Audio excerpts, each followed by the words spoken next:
Welcome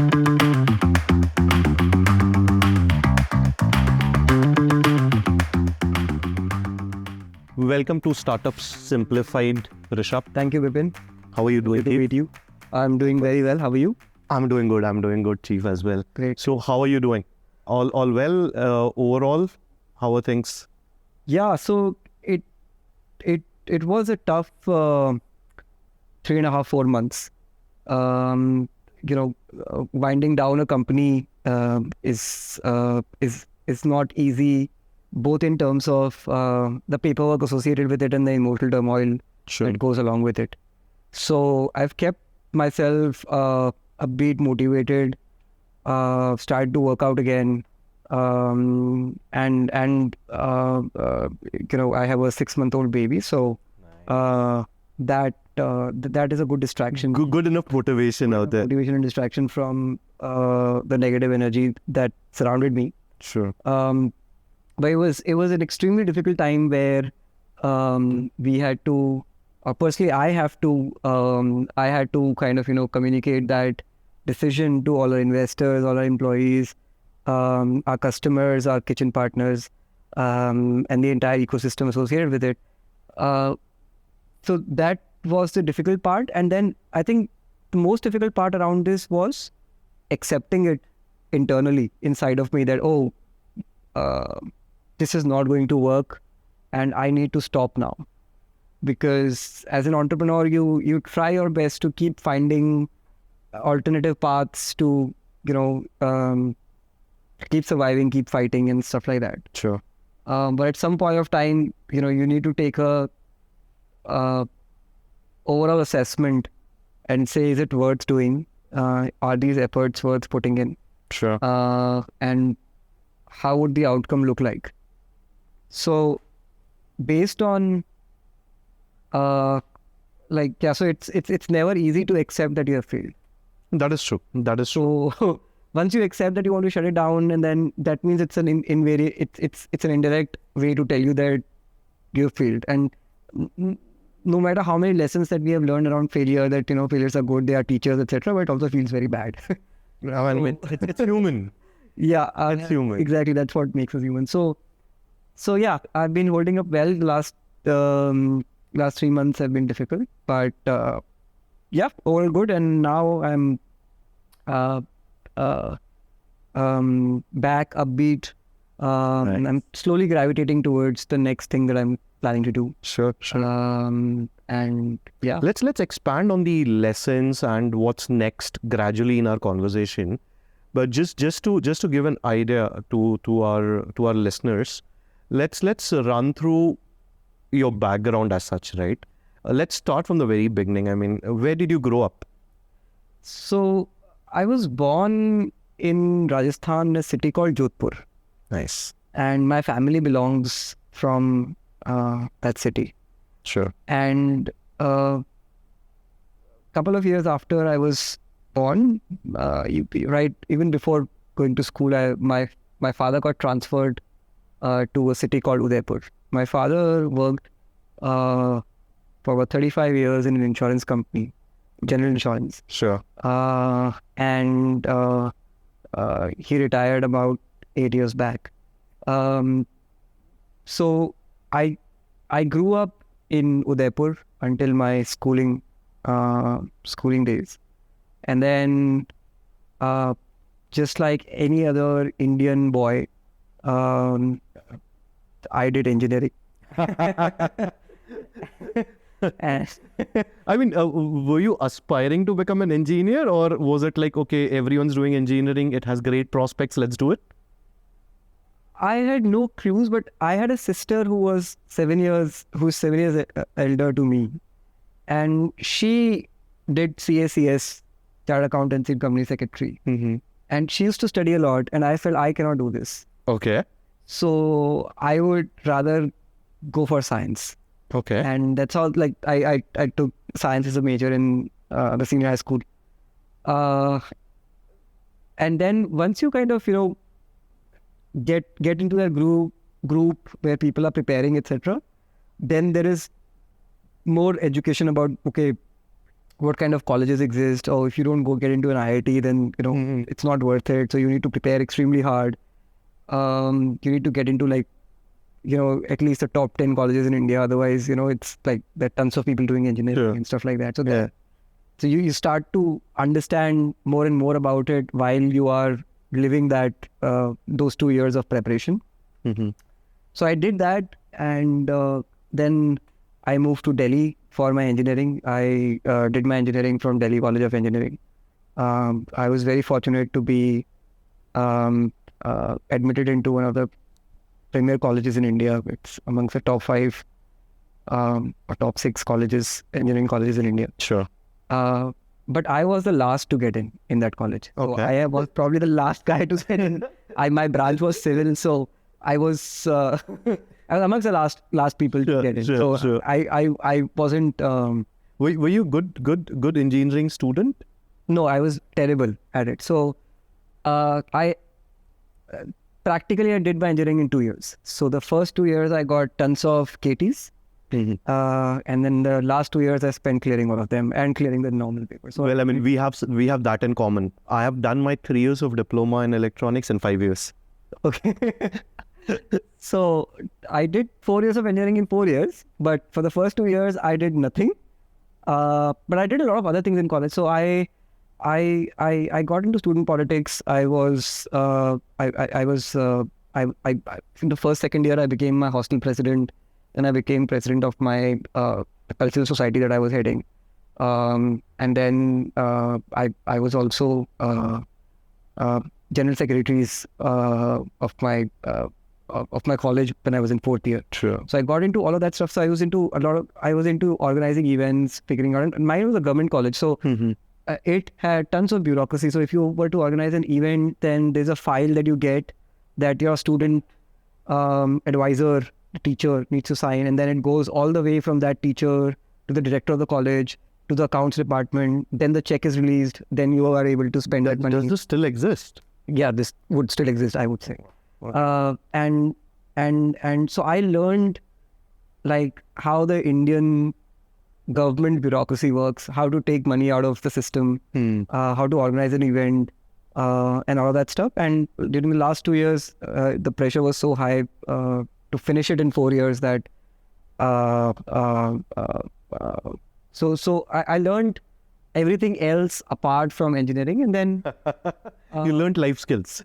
I literally learned life skills on how to get work done out of people who give zero shit about you, right? The accounts department, the finance department, the college, or the dean, or they don't care about you. They don't care about the festival that you're trying to organize or whatever it is. But how do you then get them to be motivated, and how do you keep them happy so that they allow you to do it? And the most important lesson that I learned probably was managing other people's money. So while we are in college, we are used to manage, let's say, our pocket money, our expenses. But I also learned how to manage, lakhs of rupees to organize that event and make sure that the event goes well, and so on and so forth. Or to make sure that the next few batches who come in gain something out of the equipment that we are buying, and so on and so forth. So it's a massive skill in hindsight. The skill which was used to manage the millions which are raised in funding gradually. Exactly. So I think that started for me in college, and then came placements time. And one of the lessons that I learned during that time was, so I was not the best of students. So it was very normal for me to get placed at the end of the season. So I used to go to the placement department where the interviews would happen or the written test would happen. And every day, in suit and tie, all decked up in the morning, you go, you write a test, you fail, or I fail, and I come back while my other friends are still there waiting for their turn for interview and stuff like that. And every day I'm coming back for about 4 or 5 months. And so there's like constant rejection. You get like tons of rejections every day. So I figured out how to enjoy, how to have a brave face, because my other friend would get placed and you need to be happy for him, and you need to party and you need to drink and all of that stuff. Correct. While you yourself feel extremely bad about it. So I learned those lessons in life, and then eventually you get placed. And so I got placed in my college, and I never took that job. It was a core civil engineering job, which I was so scared to take ethically because I knew it could kill people. Like if I design something and it doesn't work, which is highly probable. which is highly probable. But I got to know after that most of my friends who went into those jobs did not know anything either, because what they teach us is not used anymore. So the computer softwares would make no mistakes and stuff like that. So you basically manage people as an engineer. You manage the diploma holders and stuff like that. So but it's a great thing that I did not take that job up. And my first job was of a game designer. Game designer? Yeah. So I used to make computer games for kids for an edtech company. Okay. When was this? Which year? 2009. Okay. And this is a time where there were phones, but there was 2G. There was definitely no payment infrastructure. Sure. There was no data. There were PCs. There was internet. Internet was slow. So the games that we were making were console-based games that would run on CDs. A game designer essentially is a product manager in a gaming company. Sure. So what you do is that you figure out a broad storyline of the game, and then you work with the engineers to get the mechanics of it, work with the designers to get the storyboarding out of it, and so on. So you can get and deliver the game back to the business. Sure. Now, the thing that we were trying to do is build role-playing games for kids between 6th standard and 12th standard. One subject, one game, essentially. Sure. So 5 subjects means 5 games for a class. And those are role-playing games. These are big, like large games. So a student would take about 2 to 3 months to finish them. But once the student finishes those games, he would know everything about that subject. Sure. So it was that immersive. That was very interesting, but it was extremely painstaking because you cannot go wrong, because once the CD goes into production, there's no way to roll it back. Sure. So you have to be extremely precise, and that is where I got an eye for detail. So that I did that for about year and a half, and then I moved to another edtech company, which is a public listed edtech company in India. It was the largest edtech company in India at that point of time. It's called Educomp, and Educomp was a company that provided smart class solutions to schools where rich kids used to go.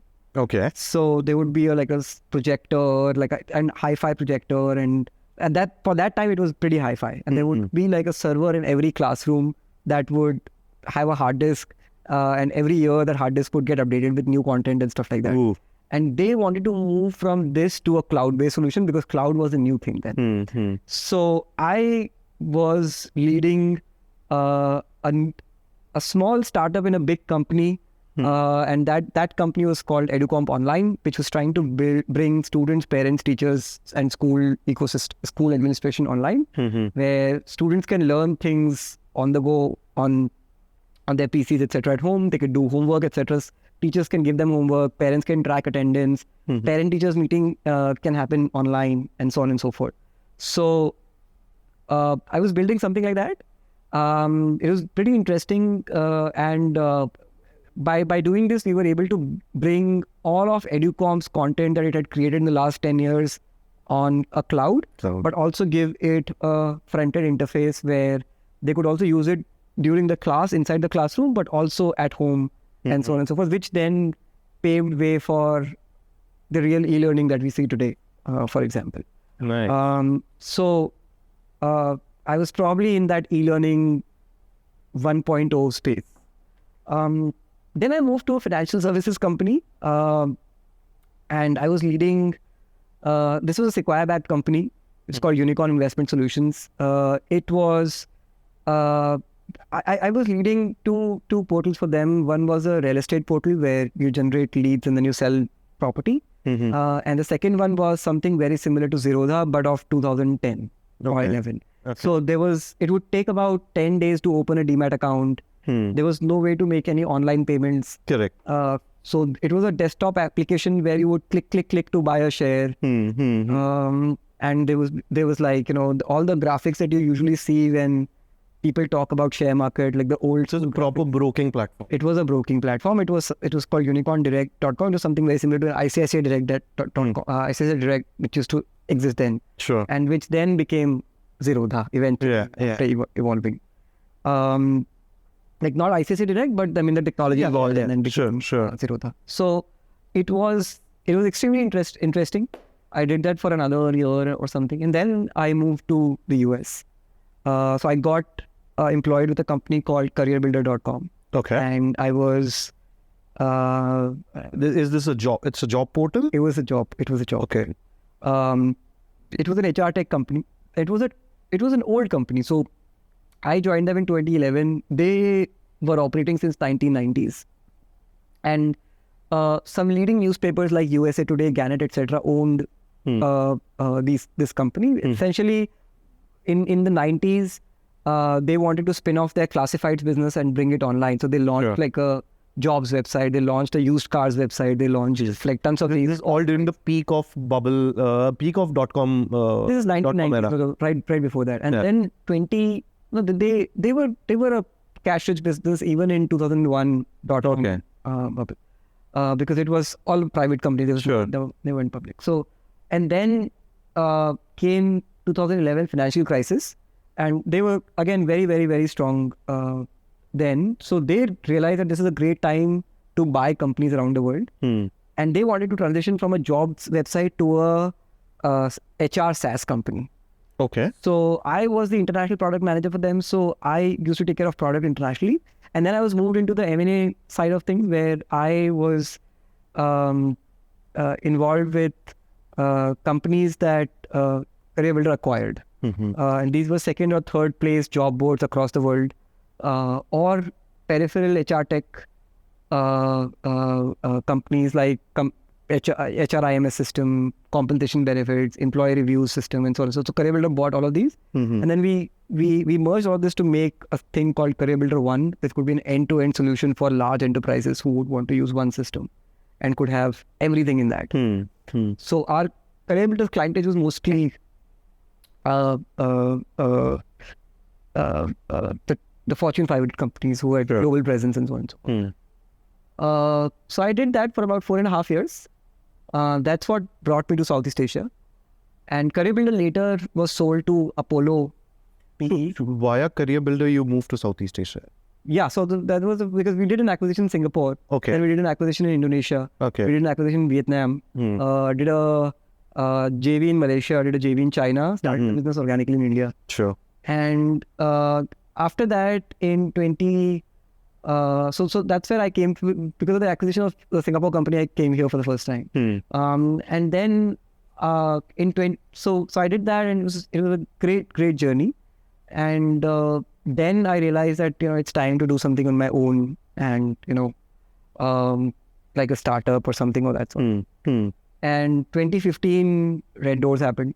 I mean, before we get into Reddoorz, I am really keen on understanding more on this. Like, what really goes through a person's mind before they want to start up? I mean, is it that, okay, you found something which you're like too itchy to put it out in the market, or it's just the fact that, okay, I wanna do things on my own. I wanna be my own boss. I wanna run things which are gonna shape the society, and I'm gonna play a pivotal role in that.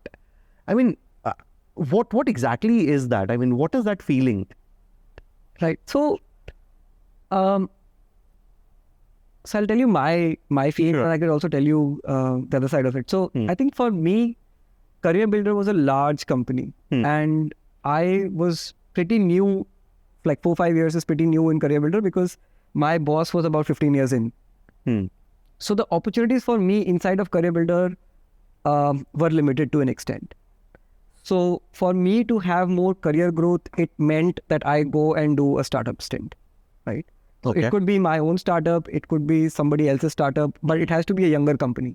Okay. Right? Okay. And I had tons of experience doing that stuff at scale, that this experience then became extremely valuable for the then startup ecosystem, which was very nascent. This is 2015. Sure. Yeah. So the then startup ecosystem was extremely nascent. Let's say for Southeast Asia, there was a small company called Grab operating in Malaysia at that point of time. Correct. Gojek operated as a call center. There was also Tokopedia, there was also Bukalapak, but this was it. True. So, and there were like a few more smaller companies, but this was it. So for me, then my experience becomes extremely valuable for companies who would want to scale at that point of time. Correct. So, and I could play a much bigger role in that. And I just had this broad idea that, hey, for my own career growth, I need to do something. Okay. And also, being in a big, large company, I was 26 years old at that point of time. So going through that corporate hierarchy is very taxing. So I wanted to kind of break free of that. Being a young person that I wanted to break free on that. I wanted more decision making and so on and so forth. But for Amit and Ashish, the co-founders of Reddoorz, for them, they were seasoned. They were like seasoned executives. They were working with Make My Trip. They had lived. They had also lived that life of crazy growth of Make My Trip. Correct. And they were early employees at Make My Trip, and then they did the IPO and then ran the company post IPO. So for them, I guess the itch was more around, I want to be my own boss. And probably this was a time they were late 40s. They were in their late 40s. So this was probably the make or break time in life for them where they could do it. And I think generally the startup ecosystem had started to flourish. Yeah. There were opportunities, and people who like opportunities, etc., were slowly gravitating towards that ecosystem. Be it a young person like me, or my friends from that time, or senior executives like Amit and Ashish and others that I know who also started companies. So I think the ecosystem was so vibrant, and the opportunities were so big that it gravitated people towards them.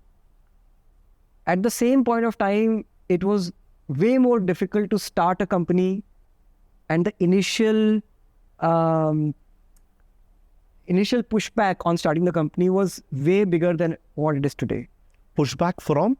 Pushback from, so it was very difficult to, let's say, form a company. Things were not digital. If you were to collect money online from customers, bank transfers were not online. It was only credit card payments were available. We're talking 2016 over here, right? 2015. Yeah. Okay. So there was no bank. Internet speeds were 3G. So it was very difficult to not only start a company, and there were very few VCs back then. So it was a difficult space to get in. Sure. And also it was a difficult business to scale, because a lot of these technology upgrades that we see today did not exist at that point of time. Correct. And hence the opportunity was immensely huge. Correct. Because whoever got in that ecosystem at that point of time either made it big, or learned, or failed at the right time and made it big at the second attempt. Correct. So I guess I think most of the mafias that we heard at this point of time, like the Gojek mafia, or the Grab mafia, or the Bukalapak mafia, or all of these companies, they were all in that ecosystem who took leap of faith at that point of time. And now they have started companies. Those companies have become big. Those companies as employees or early employees have started other companies who have become bigger. So that keeps growing, right? True. So that was probably a pivotal time in Southeast Asia's startup ecosystem, where companies like ours, Finacle, I would say, Pomelo, tons of other companies that I can remember. All of them had started during that time. And what was your role at Reddoorz? So I used to take care of. So I was the chief operating officer. I was one of the founding team members, the chief operating officer. So when we came to Southeast Asia, I was the first one to start the business here. Nice. So Amit and Ashish had decided to start a company, and then I came in and we started Southeast Asia. So before that, there was a tech center in India. Sure. So I used to take care of the business, which means.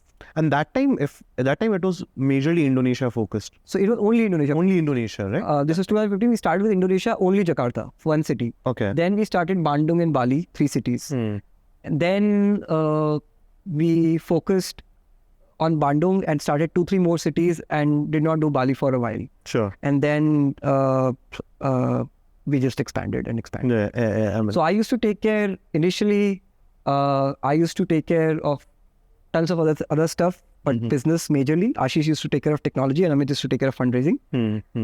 So I used to take care of P&L, growth, expansion. And then later, once the business became bigger, I would go launch a city market. Yeah. Then get a country head. So the country heads would report to me and so on and so forth. But it was an immaculate experience of building a company from zero to about 1,500 employees. Yeah, I'm sure. And I mean, launching different markets, every market has their own cultural nuance out there. Absolutely. There are so many things at play. Right. I mean, Vietnam is extremely different to what, let's say, an Indonesia is. Absolutely. And Singapore is very different from Indonesia. Vietnam or Philippines for that matter. Every market was moving. And there are only a handful of companies who have succeeded in multiple markets. Correct. So I mean, they've tried to expand. Everybody's tried successfully, to expand. I believe. Yeah. Everybody has tried to expand. Very few. And you guys were against a very fierce competitor too. Yeah. So we were amongst those very few companies who succeeded in multiple markets at the same point of time. Yeah. And it needed, I mean, we were very clear in our head that it needed an entrepreneur to entrepreneur fight. Which means when other companies would expand, they would send their senior executives to go and launch a new market. We did that too, but I used to spend tons of time in every market. So I was literally spending a week in Indonesia, a week in Philippines, a week in Vietnam, and a week in Singapore. And I would do this continuously for about 2.5 years. Literally living out of a suitcase. I was literally living out of a suitcase. I was based out of Singapore, but I hardly lived in Singapore. And then, I think it was our agility, it was our passion and the right people that we got. Sure. That made us win in every market that we went to. I mean, everybody who joined Reddoorz, and there are people who are still with Reddoorz now. Sure. From that time. Everybody who joined Reddoorz just felt extremely crazy to scale Reddoorz and extremely connected with the company and with that same mission. And I think that was way bigger than what our competition could offer its employees. Sure. And that culture created possibilities for us to win in every market that we went in. Sure. So when is that you decided that, okay, it's time for you to move and get in, started with a solo venture of yours from Reddoorz? The idea was not to start a solo venture, but the idea was to move out from Reddoorz initially. So I started Reddoorz when I was 26. By the time I turned 30, 31, Reddoorz had become a company that everybody knew. Yep. And my role eventually became to motivate people, to tell people, so it wasn't a 0 to 1 hustle anymore. We had raised our Series C round. We had set up a very good leadership team in Singapore. We had also set up a good leadership team in every country, right? From the country heads to other departmental heads and stuff like that. So then my role largely became to kind of, we had a playbook defined, documented on how to get into a new neighborhood, new city, new country. So then my role was essentially overseeing stuff and motivating people and talking to the press and all that stuff. And I felt that, hey, I'm 30 years old. And if I do this now, then I become old too soon. Yeah. And financially, the company became well off. Yeah. And we had a very clear pathway for the next 2-3 years. So then the days of struggle were over. Correct. So I felt that I do not have a pressing responsibility to be present. And now is the time to pass on the baton to fresher blood who comes in and takes over and runs the company way better than I could ever do it. And that was the idea, because I was doing it on the first principle. I was learning things while I was doing it. And there was a time where we could hire people who had 15, 20 years of experience into doing this stuff specifically, right? Sure. They were like subject matter experts. So like I learned finance, let's say, on the job, but they were like people who had 15 years of finance experience. So we hired those kind of executives, which kind of added immense value and gave a structure to the company. Sure. And it was needed that I make way for the structure to come in. So I decided it was an emotionally daunting decision on me to make this one. True. Because on one side I had my ambition, and like, I said I have age on my side. I could probably do 1 or 2 more of companies like Reddoorz.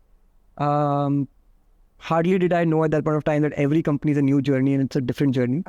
But I felt I could do a few more because I had age on my side. Yeah.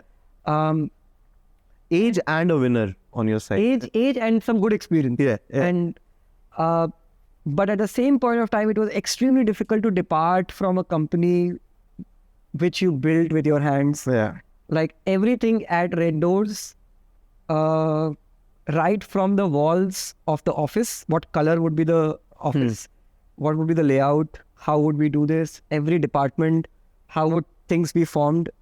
Those were like those small decisions to bigger ones, whether we should do co-living or not, whether we should get into apartments or not, is this a good acquisition target, like, all of this, whether should we enter this market or not. So this was a spectrum of my decision making. So to leave all of this and to leave that legacy and to leave that team and people behind who you work with 24/7 was an extremely emotional decision. Sure. And I was extremely fortunate. And extremely greedy at the same point of time. I took 4 farewells. One in every country. One in every office. And it was very interesting, but it was also and I decided that I'll leave Southeast Asia. Okay. If I were to do something in Southeast Asia, because when I was having this conversation with Amit that, hey Amit, I think my time at Reddoorz is finished. He was like, no, do whatever you want to do here. Have a separate office, do whatever you want to do here. Yeah. And I'm like, I really think I should go. And it is not, he was not like, it's like, don't go, let's work. And then I told him that, I really think I want to go out there and just be on my own for a while. And I think I've made my mind. So he was very supportive after that. So, but you really wanted to exit Southeast Asia as a person. Yeah, so I was like, if I would want to do something in Southeast Asia, I would do it with Reddoorz. Okay. I'm still that attached to Reddoorz. So I moved back to the States to start a company called Ethos, which was based out of New York. Okay. It was into prefab hotel construction. So hotel construction is a 100-year-old process. Yeah. And there are tons of improvements that can happen on that process because of the technology that we have now.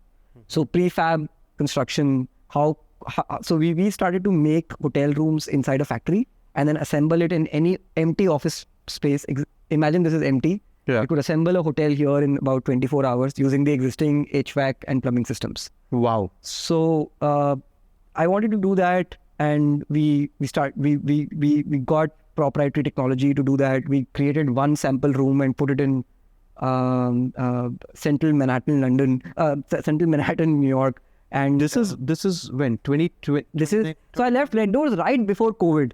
This was like October of 2019. This is the worst business to get into just before COVID. Yeah, and it was a good, probably. So, but people were saying, oh, it was a good time to leave Reddoorz then. I was like, no, it was not. It was a bad time to start. Correct. When I wanted to start. So it was a bad time to start, and that's why that did not pick up. They put a showroom, we got tons of interest, and then COVID happened, And then it was, and I was like, shit, man, what the hell just happened? Yeah. And I was still living off my savings. Hadn't cashed out of Reddoorz. So it was like a very difficult time for me. So I felt, okay, fine. Now this has happened. I'll chill. I hadn't chilled in a while, so I should chill for some time. How long were you in the States during COVID? 1 full year. So October 2019 to October 2020. Okay. And so it's a quick detour. How was COVID in US? So I was in New York and it was pretty bad initially. And then I moved to a city called Fayetteville in Arkansas, which is like a red state. So, and this was 2020 election year. So there people did not believe there is COVID. So everything was open. Interesting. So I moved there because one of my friends works in Walmart, and Walmart is headquartered there. Yeah. So I moved there. I had cheap rent and stuff like that. So I was enjoying my life in Arkansas. And then time started to pass and I started to believe that it's time now that I need to do something because savings were deteriorating. And then I felt, and I started to talk to people. And this is the process. You need to speak with tons of people. And then I landed on 3 ideas. Okay. One was EdTech. You had closed Ethos by then? We had closed Ethos in February. Okay. End of February. Once we knew there's COVID and once we knew how deadly it is and how long it is going to last, we closed it. I mean, we did not start it itself. I mean, like we just did. Yeah. So, and then, yeah. Sorry, where was I? Yeah. So I finalized on 3 spaces: EdTech, Health Tech, and Food Tech. Okay. EdTech I had done before, so I was not very keen on it. Health Tech, I was gravitating towards men's sexual wellness space. Very underserved. Very underserved. And one of my friends was pursuing that. He was chief operating officer at Ola. Okay. So he was doing that.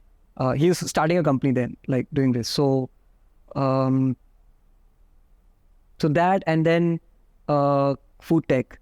And I eventually realized that, between food, shelter, and health,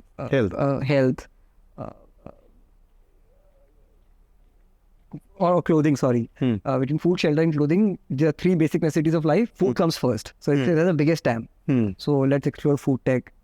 Then I started to research more and figured out that cloud kitchen is the space which is like really hot and stuff like that. And all this is during the COVID? This is during COVID. And I'm sitting in one apartment in a foreign country.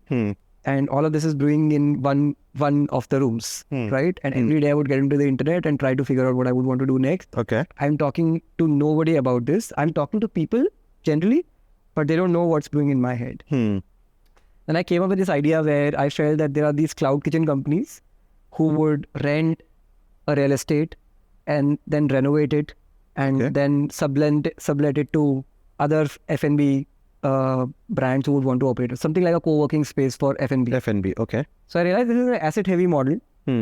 And food business essentially has a very high mortality rate. Which means there are 10,000 new restaurants that open every day. There are 5,000 that close every day. True. So if the mortality rate of the food is so high, then how would the CAC to LTV make any sense for a real estate business? Because they would constantly need to find newer and newer tenants because their older tenants would run out of business and leave. True. So this does not sound like a smart business. And I think there should be an asset-light way of doing it. Okay. So I just had this thought. And then I called up 3 people. One was in Indonesia. Her name is Stephanie. One of them is in Sri Lanka. His name is Fatih. Third one was Vinav, based in India. I knew all 3 people through my life journey. So Stephanie and I worked at Reddoorz. Vinav and I were neighbors since childhood from my hometown. And Fatih I had met when I make a trip to Sri Lanka to potentially acquire a company at the time when I was with Reddoorz. Okay. And So these 4 were amongst quite a few whom you called? no, these were the only four. And I told them that, hey, remember I told you that we might do something together in life. I meet people and tell them that we might do something in life. Like if I feel that connection, Sure. I just leave it out there. In the, and that I called them and said, remember I told you this. They said, yeah, now is the time. They're like, okay, like leave whatever you're doing. I've got a killer idea. So they're like, yeah. So I got all 4 of them on a call. They did not know each other. So I got to, I introduced them and I told them that I have an idea that this cloud kitchen business is, asset heavy, and we could, make it asset light. We could use the existing underutilized kitchens. We could standardize them. We could create like a Reddoorz for cloud kitchens. And they were like, yeah, this sounds so good. Let's do it. Let's work the maths. Then I created like the business plan and everything in a couple of days. Let's just take a pause over here. Yeah. So this is 2020. This is all 2020. This is like June, July of 2020. Okay. What was the cloud kitchen overall scenario in Indonesia at that point? So, What was the market like for? I mean, I was not targeting Indonesia at that point of time. Okay. So Indonesia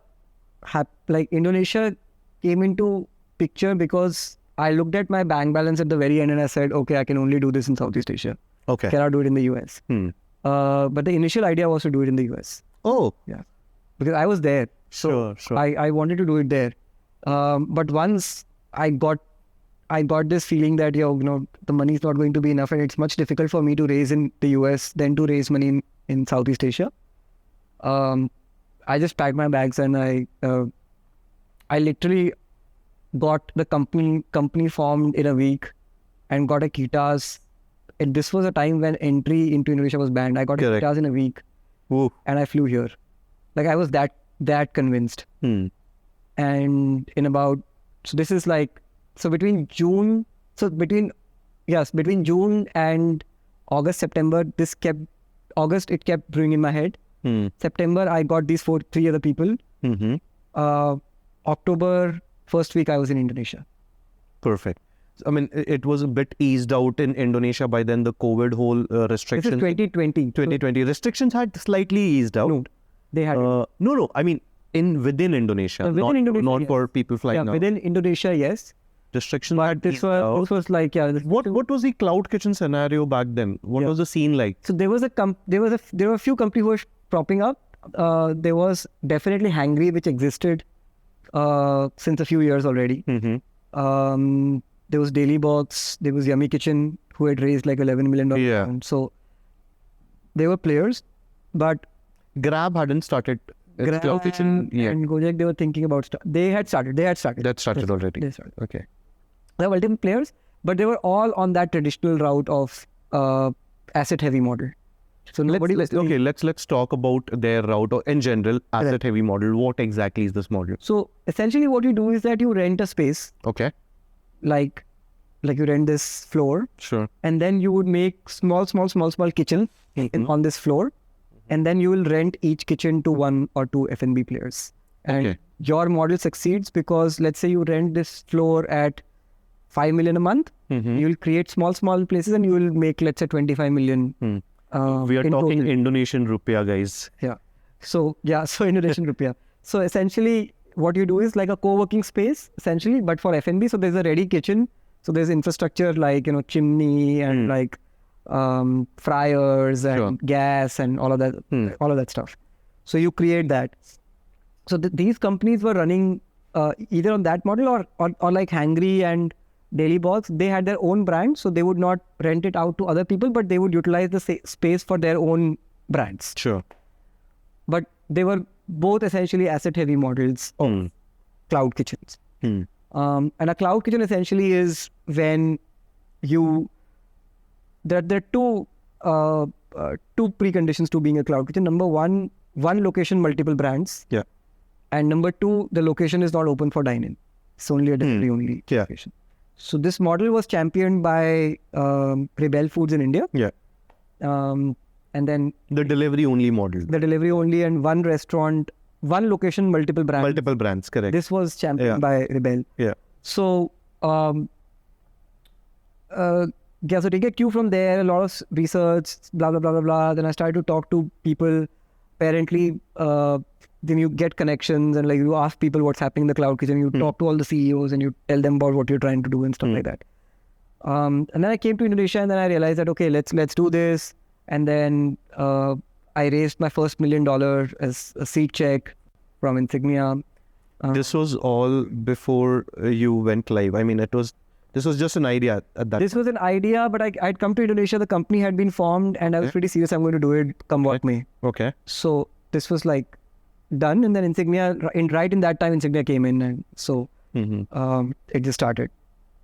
So this is Insignia came in December 2020.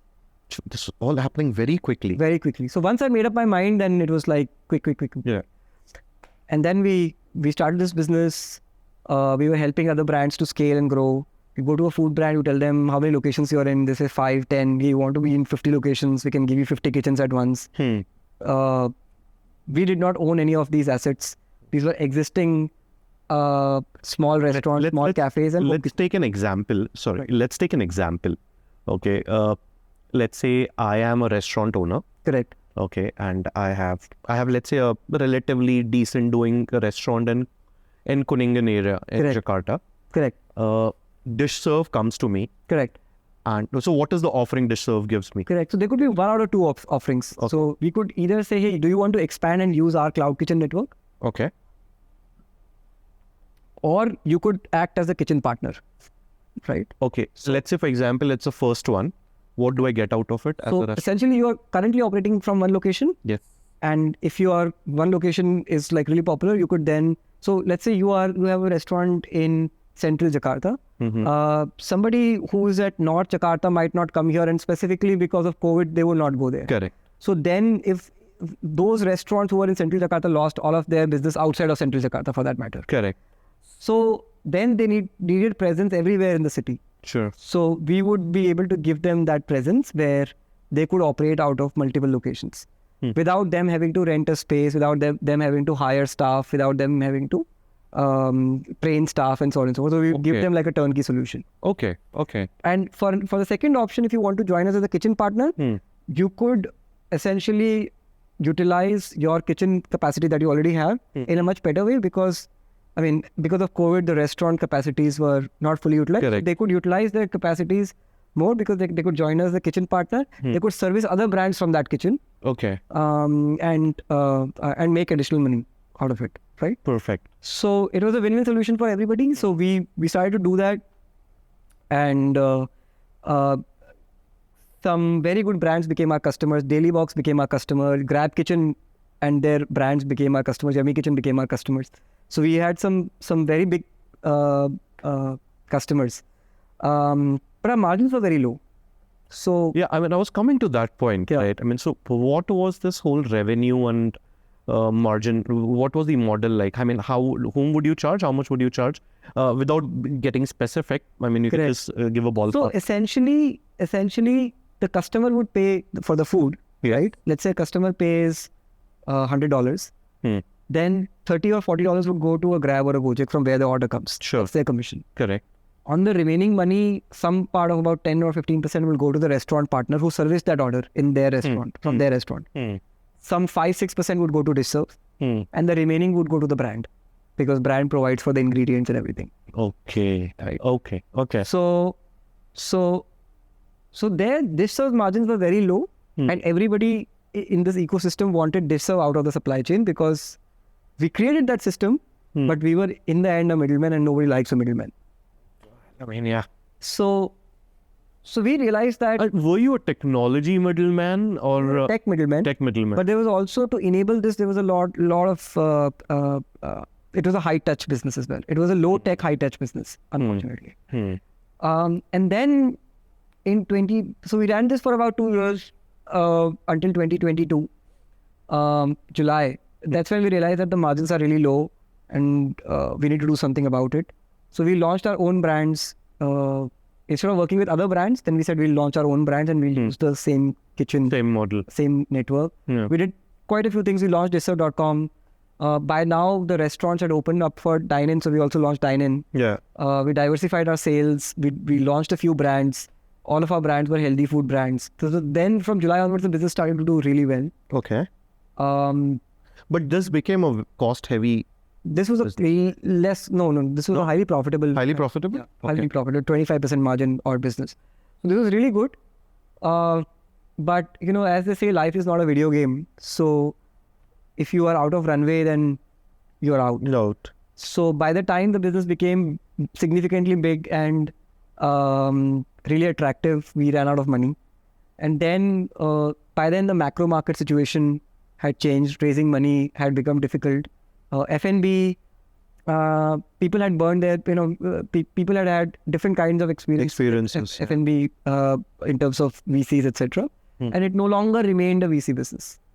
So it became very difficult for us to scale without the capital. Sure. Though our margins, etc., were very good, we were very close to profitability, but we would not be able to get scale without the capital leverage.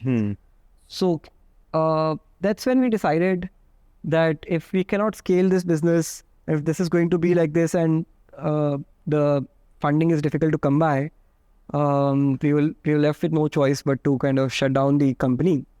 And so we shut it down in March this year. So, I mean, middle of 2022 is when you started making these small pivots towards notching your own brands. We started making pivots from January to July. Okay. And then July, there was a major pivot. And then... So by the end of 2021, you had figured out that, okay, the margins are low in this business and we have to make changes if we want to be in that bigger game of sorts. Would that be fair? I think the margins were low and the mortality rate was very high for us also because the brands kept dying.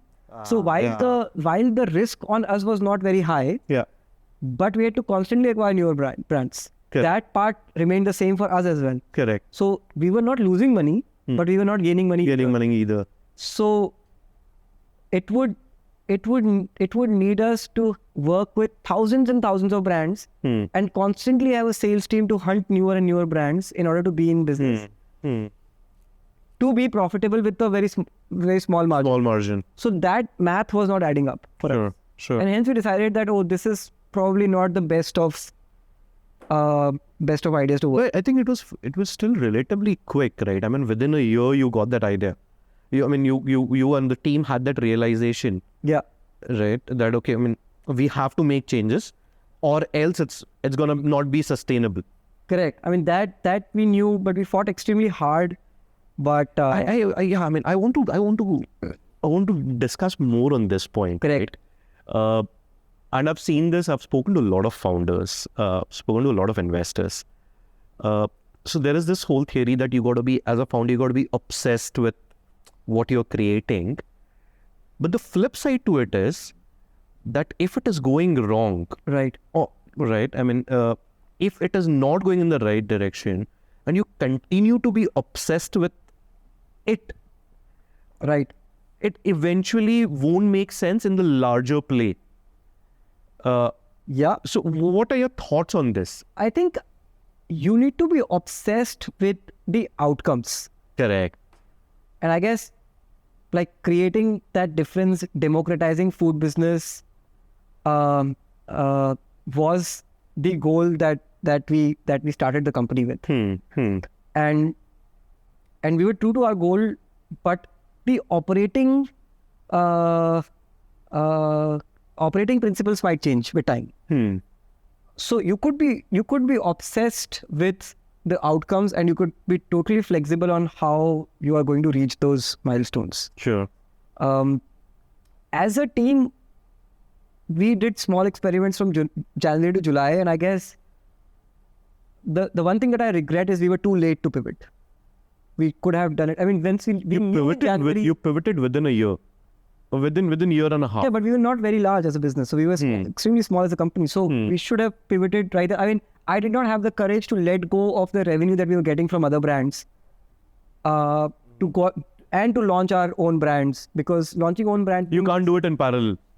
You can. I mean, you cannot do it in parallel because you could either be a marketplace or be the correct brand. So we knew that something's wrong with the business. but we still did not pivot in time. We could have done it faster, or we could have done it in a month. What would you suggest someone who's watching this podcast, who's going through a similar feeling as a business owner, that there is something, I don't know what it is. Yeah. We've tried to do a lot of RCA, root cause analysis and whatnot. Correct. But I'm not getting that right feeling that something is not right over here. What would you suggest to that founder or any businessman?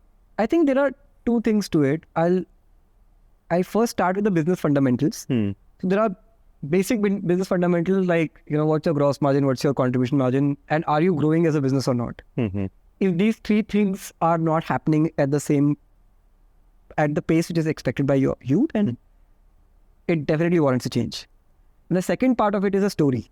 So once upon a time, there was a frog. And this frog, somehow it was raining and,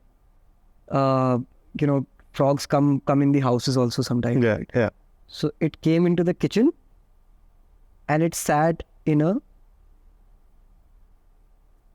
bowl filled with water. Okay.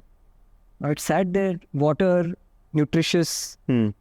So the frog is happy. It was a tadpole, it was a small frog. So it was happy. It was like, yeah, I have everything that I need here. Unfortunately, this bowl of water was kept on a gas stove. Okay. So the owner came and switched it on. Now the water started to boil. Water started to get heated up. So the frog said that, oh no, this is like a small change in temperature. So I should not move.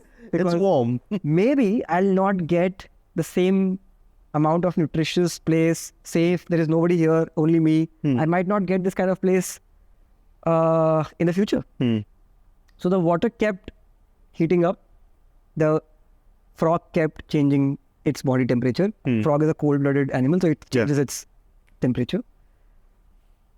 To a point where the water reached boiling point, and the frog is like, now I can't bear this, and I should jump out.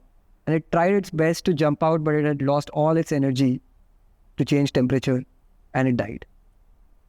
So people who do not make that change in the right time eventually die. I mean, it's a great analogy, especially for any startups who are out there. Yeah, change is the only constant. You must adapt quickly with changing circumstances. Best of companies or the greatest of companies are those who are extremely agile, who adopt to changing circumstances. As a founder who has recently failed, I can tell you that I made a mistake by not listening to those clear business fundamentals in time, and taking those 6 more months. And when I look at it, if those 6 more months we would have enough money to, by now we would have been profitable probably. Wow. If we would have not wasted those 6 months. It's very interesting how this whole passage of time works, right? I mean, 6 months. I mean, it's 6 months. Yeah. Right? I mean, how many 6 months we have just let it be, right? I mean, a year in US. Correct. I think all of that was part of my learning and my journey towards life. But there are certain critical moments. If you don't seize on opportunities, then you die. Were there such moments during your journey with Dishserve? Yeah. So one of them was, of course, the pivot. The pivot. Yeah. I would also say that it was also during the time when we had external interest to raise money, and we said we'll not. Why would you do that? We had raised enough capital to kind of have a year and a half runway in 2021. And then we felt that, okay, we have decent runway, so let's scale a bit and then we raise. Also, as an entrepreneur, I wanted to be more sure of what I'm building and then going to the larger market. So there are critical times in everybody's life, and people who seize on those opportunities, or companies that seize on those opportunities, make it extremely large. So even at even in my Reddoorz time, there were multiple occasions where one of them was like we started out Reddoorz with an apartments business. Okay. We started as selling apartments, and we Selling apartments? I mean selling as in like Leasing or renting? renting apartments for daily, so you can come Okay. stay, Airbnb kind of stuff, but Okay. for apartments. Okay. And we were doing this in a building in central Jakarta, in Tamarin City. And we started to do this. We started with 5 apartments. The business went good. We 20, 30, 40 apartments. And one day the building management gave us a notice saying, You cannot do this. get out of here. Yeah. What are you doing? This is like a residential building. You can't do this here. And so we had no supply. We had zero supply then. And then we tried to figure out what is the alternate form of supply. So we got guest houses and stuff like that. And then about 3 months later, Traveloka blocked us. So we had no demand then. And both times we seized the opportunity. Number one, by going to guest houses, which nobody was going to. And we got in like tons of new supply that did not exist in the market. And number two, when on the demand side, we launched Dishserve, Reddoorz.com. And today about 80% of our business at Reddoorz comes on Reddoorz.com. You're right. Which is extremely unique to any hotel business. True. So companies who seize those moments become very big. And it is an entrepreneur's patience and persistence that is at test during those moments. Sure. I mean, look, I'm pretty sure that the macroeconomics have played a major role in not being able to raise funds when it was needed. I mean, when do you observe that the trends started to shift? I mean, do you remember that there was any pivotal moment where the trends started to move in a different direction? I think it all started out probably end of Q1 2022 or a little earlier than that, probably end of 2021. I mean, YC and Sequoia putting out the letters out there. I think it was SoftBank that started to slash valuations, or SoftBank companies that were highly valued, they were not able to raise more cash. And it was purely happening because the Fed started to increase interest rates. And there was a spiral effect, and so there was even before that there was a sense that these are unacceptable levels. People knew it, but Correct. we did not know how long the party would last. Usually the party lasts 2-3 years. Here in this case, the party lasted 1.5 years. But usually it takes longer, and so during all of these downturns, right from 2001 to 2011 and then 21, 22, the time to recover is going down. Correct. So it used to take about 2-3 years. Then it took about 2 years, and probably it would take about 1.5 years now to kind of getting back into the reverse cycle. And we see positive signs, at least in India, Southeast Asia, are definitely bright spots. True. But for the trends to fully reverse this time around, I think it's very, very, very complicated geopolitically. There's a war. Oil prices are high. And I think what we have learned from this downturn is a fact that companies who have existed for about 10 years or more, who have found their product market fit, need to be profitable. So the Ubers of this world, the Flipkarts of this world, the e-commerce websites, the ride-hailing people, all the other online businesses that have been around for a longer period of time needs to find profitability. True. Because they are businesses at scale, and eventually they would need to go public, and that is what it is. I mean, quite a few are public already. Quite a few are public, and they are not being appreciated in public markets. So I think that has become super clear that you would get about 10 years of leeway.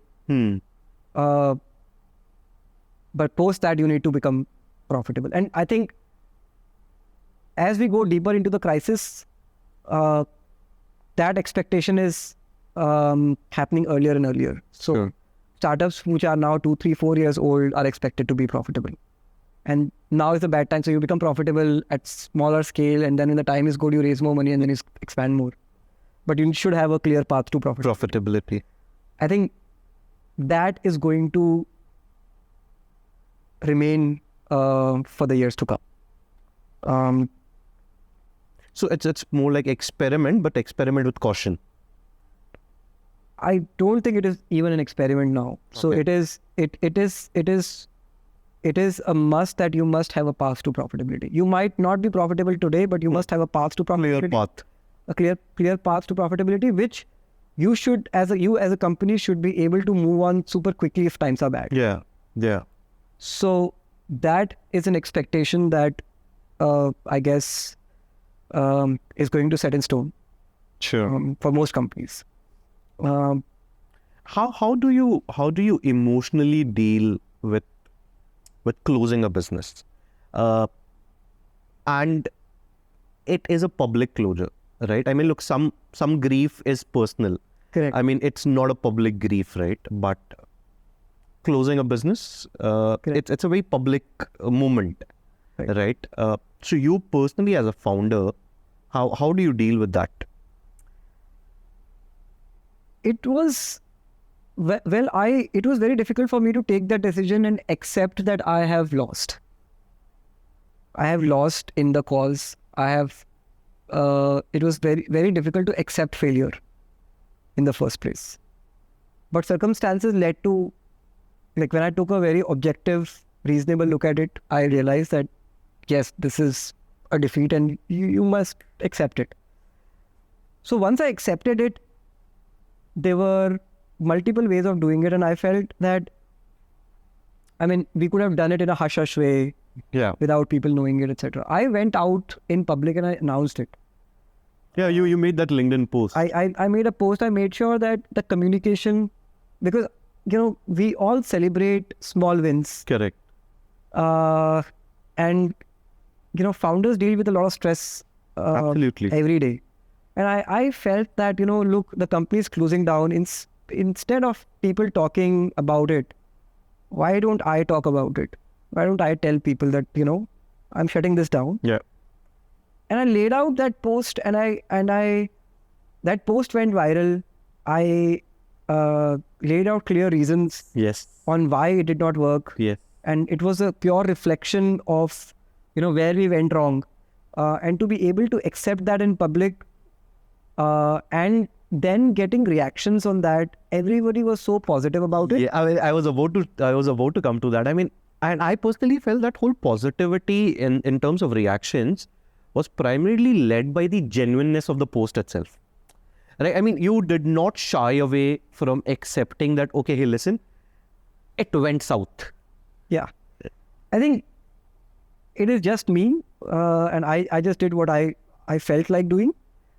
But the support that I got from the community was amazing.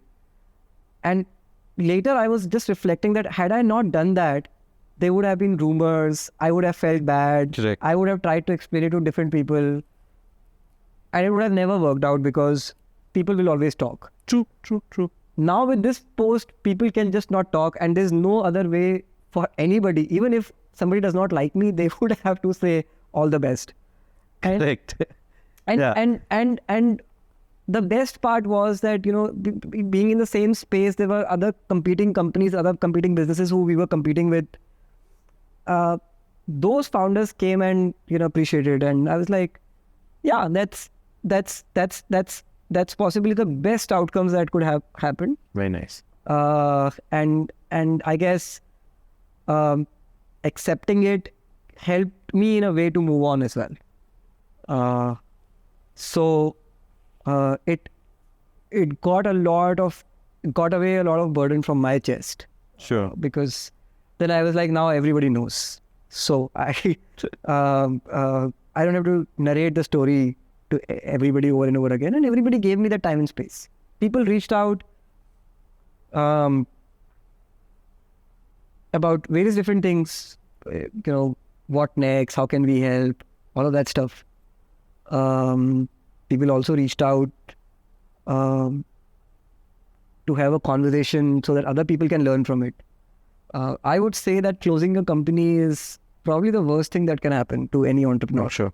It's a shattering of a dream, and it becomes very difficult to live with the fact that the dream that you pursued for years is not going to work out anymore, and you lose a lot of your sleep and time over it, and you also lose financial stability, etc. during that time. Of course. You let your family suffers through it and stuff like that. At the same point of time, closing the company itself as a process is very daunting because everybody else leaves you. As if the whole emotional turmoil was less. Yeah. You have this Physical pain, physical paperwork to deal with, and in that time nobody is with you. So there is this whole cycle, right? So when I started dreaming about Dishserve, there was nobody with me. But I had tons of motivation to bring everybody together and blah, blah, blah, blah, blah. And people wanted to come along in the journey. And now this was at the very end of that circle where people have left me. I'm all alone. I have no motivation to do this, but I still have to complete this journey. So in a way, this probably is a preparation for me personally to deal with that stuff in life. But personally, I would always wish that this closing of the company never happens with anybody. You sell your company for $1, if not more, but just give it to somebody else to deal with rather than closing it yourself, which is like a big pain. Well, I mean, it is what it is, right? We can simply wish and hope that more people don't go through this process. But I mean, you've derived some happiness out of this as well. You married your co-founder during this process. Tell us more about this. How does this dynamic work? Yeah, very funny. So when I started thinking about Dishserve, and one of my ex-colleagues from Reddoorz, Stephanie, she was in Indonesia, and where is she from? She's from Indonesia. Yeah, okay. She's Indonesian, so she's here, and generally chit-chatting is like, what are you doing? She's like, yeah, I'm doing this. And she used to be the country, so she was an early employee at Reddoorz. Okay. And then later when we were starting Philippines, we sent her to Philippines as country head of Philippines, and then she started the Philippines business from scratch. You were not dating her back then? No. Okay. Not then. We were colleagues at that point of time. And then we started Dishserve, not dating. And then mid of 2021, we were both in office, and probably everybody else had left, and we were still slogging for some shit was going on, right? And I asked her, hey, you don't want to go home or what? Like, yeah, I want to go home, but like this work and stuff like that. I'm like, yeah, I also want to go home, but this work and stuff like that. Yeah, so let's go. Let's go together whenever you. It's like, okay. Then we started chit-chatting, like, how the fuck do you date if you have so much work? Right? Then how do you find yourself a partner? Because eventually, and this is a time like now, like at Reddoorz I was 27, 28. Now I'm 33, 34 at that point of time. Yeah. So loneliness starts to hit you. Yeah. Right? And you're no longer, in that phase where you want to, experiment around and stuff like that. Correct. I mean, you're not in your 20s anymore. Right. So she's like, yeah, how the fuck do you do this? And like, even if you do this, how do you find the right people? I was able to find tons of people who I would want to go out on a date with, like once, max twice. But I knew that this is not the material. Like, and when the mental wavelength isn't out there. Yeah, it was just for fun. Yeah. And I was just not able to find a driven partner, like a driven individual. And I told her that, it's so difficult to find women who are driven, who would understand that, this would be my lifestyle, this would be a startup, and who would be able to understand this stuff. At the same point of time, drive me in life and stuff like that. I am so driven that if I be with somebody who's not that driven, then it's not going to be good for me. Sure. She's like, hey, you know what? it's the same on the other side. They're not even driven guys. And if they are, they're not good looking.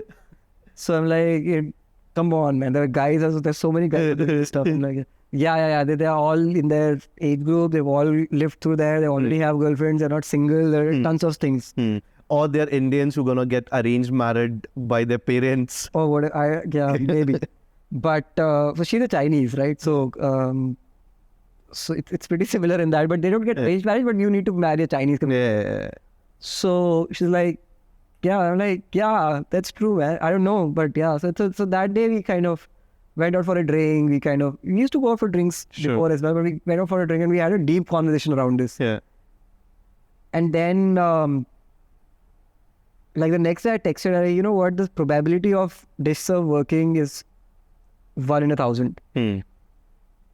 And the probability, or 1 in a million probably, and the probability of you and I working out is probably much higher than Dishserve. So when we are taking a chance on Dishserve, why don't we take a chance on us? Nice. What do you think? Nice. Guys, make a note. There's an amazing line out there, okay? What do you think? Because I'm sick and tired of finding somebody. Yeah. And it's very difficult. And I've known you for years. And since we are on this together, why don't we do this? What do you think? I mean, this whole shutting down the company, closing down the business, how would have you coped with this? Let's say if you hadn't been in a relationship with Stephanie, would that have been more difficult, or how? Or is it difficult? If it was not Stephanie, I don't know if I would be single or I would be with somebody. I think having a partner makes it much easier. But what became very difficult for us was the financial aspect of it, because both Stephanie and I were in this. So we had zero household income suddenly. Sure, yeah. And we recently had a baby. So Stephanie is on her maternity leave at this point of time. So she cannot go out there and, find a job. Sure. Like right now, immediately. Correct. So for her, it becomes... So then it's definitely me who has to do something, right? So there's immense pressure on me to kind of go out there and make money. Had we not been dating, or had we not been together, or if we were together, both of us not in Dishserve, then things would have been different. At least it would have been easier financially. Yeah. But at the same point of time, we both understood the pain of it and we were there for each other. Even when, there's a time when even the co-founders leave. Correct. So she was there, rock solid. She was like, hey, don't worry, I will go through this. We're in this together, fuck it. So I knew I always knew that I have somebody that I can talk to who would understand this stuff, who I don't need to explain a lot, because she also understands the pain of it. Sure. So emotionally it became a lot easier, and financially it was a nightmare. What's next? Yeah, that's a great question. So I'm now slowly gravitating towards the next phase of my career. The problem is that at this point of time, looking out for a job, right, is very difficult when the market is not that good. People are trying to cut back on salaries, etc. And I feel that if I were to work with somebody, then why should I work for less money? That led me to believe that I should do something on my own again. Okay. And okay. Now, this provokes a question. Okay. So we are talking about, the emotional turmoil. We have spoken about the financial turmoil. Right. And now we are talking about starting again. Right. So where does this come from? You can give me a very solid logical answer to this, but I personally feel it is an emotional decision.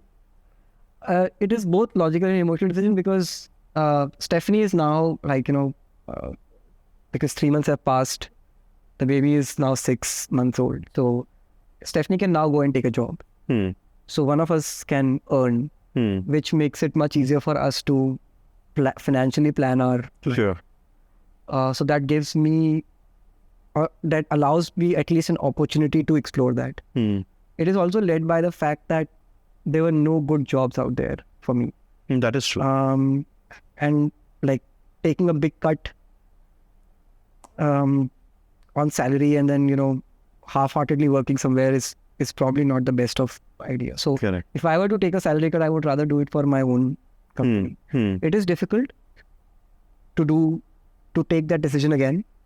But this is where I am at this point of time. I'm gravitating towards doing something of my own. I don't know what yet. You haven't figured that out yet? No. Or do you have some options? I'm still exploring. Anything around generative AI or AI in general? No, nothing around that. I'm still evaluating. I'm not married to a specific idea at this point of time yet. But I think I'm not too far away from that either. So it would probably happen in a few weeks. Sure. But would that business happen or not happen and stuff like that? Like, would it become big or not? That's for the future to decide. No, I think it's lined up really well for you. I mean, you've been part of a journey which has been like 0 to 1000x with Reddoorz, right? So the learning of scale and more. Yeah. And over here you bring now the experience of failing. I mean, I look again, not being trying to be very motivational out here, but I personally feel if someone has not failed, they don't know what failing is like. Yeah, totally. Yeah, failure taught me a lot, but there would have been better ways of learning those things. I mean, definitely. Failure is probably the worst. It's not the best way to learn. It's probably the worst way to learn. Worst way to learn, of course. Or failures could have been of different kinds. I could have had a lower income outcome or whatever it is. Yeah. But I mean, closing down was a fairly bad way to fail. But I guess